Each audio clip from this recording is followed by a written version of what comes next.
And you'll know that on many websites now, you and I can be critics. We can rate people, we can rate news stories, we can rate products.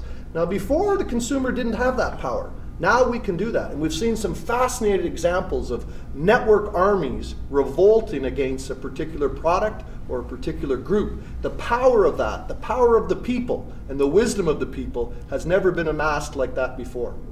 Now, with regard, Dr. John, to the fact that you have to take employees out of their offices to attend training sessions. Now, some of the CEOs and the company, let's say, seniors would hesitate because it is taking some working time from their employees and ultimately will affect the production. How we make the balance? Yeah, it is all about a balance, but I see training seminars, especially for leadership seminars, to be an investment in the future of the organization.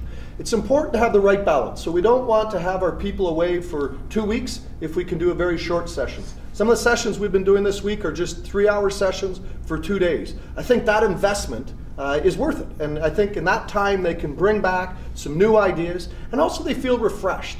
When they're in an environment with colleagues, whether they're from the same company or other organizations, at about the same level, it's refreshing to have an exciting debate, have a dialogue about the things that are new in the organization, new in leadership, and I think they go back to their organizations excited about what they've learned, and they try to implement those. In our work, we're really, as I mentioned, talking about the learning organization, and those are some powerful ideas that they can use to take action in the next couple days. So these aren't things that are many weeks away. After the seminars, they can go back and do things that can really make a difference. So I think it's an investment, and I think it's a wise investment. Last question, Dr. Jha, with regard to the international financial crisis or the financial turndown that have affected, and many companies cut back on their training courses cost. Do you think this would affect the training market in the world? Well, it certainly has the potential to. Often when we're faced in tough economic times, the very first thing that we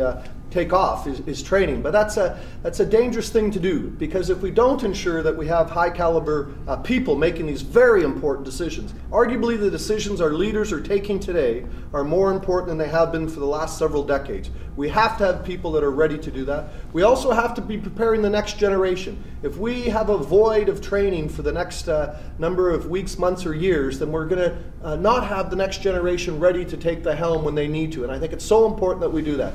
So we have to be selective.